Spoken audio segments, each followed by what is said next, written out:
All right, so tonight, Ethan and I were working on his service motion and trying to figure out why he's slicing the ball so much instead of kicking the ball with a little topspin, and trying to figure out why his serves have just been slower.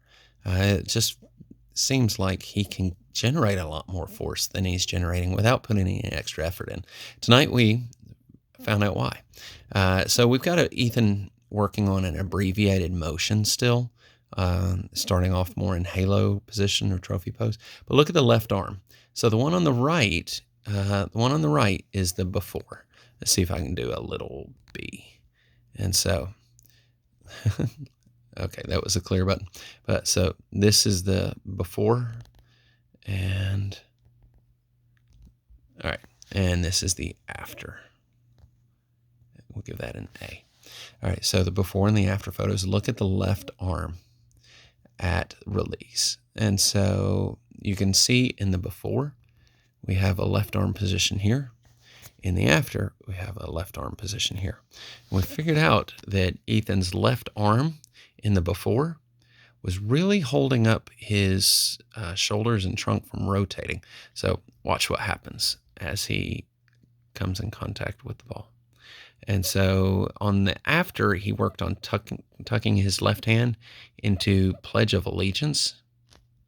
And on the before, you can see his left arm's really just hanging out and keeping his trunk from being able to rotate. Notice how in the after, his chest is facing forward. And on the before, his chest is kind of facing more into the deuce court or his opponent's court. And take a look at the land and the plant here on that left foot. Let me clear those lines. And so we saw at least 10 miles an hour increase in his surface speed, and it seemed like he had a better acceleration through as he was hitting a little more kick serve.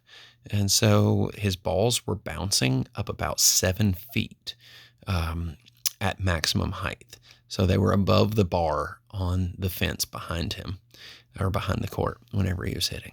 And so I'm going to rotate forward and back again. Look at the left arm on each of these. Left arm. And let me get him fully up. Here we go. So left arm. Look at yeah. So that made a huge distance. Look at the ball path angle. Both ball paths were up, but the after video was much better. So that's what we worked on tonight. We spent about 2 hours working on it, and Ethan said it was so much fun. He really enjoyed seeing and feeling the progress in his serve, just from changing the left arm. So, not too bad for a 7th grader who's in his first year of tennis.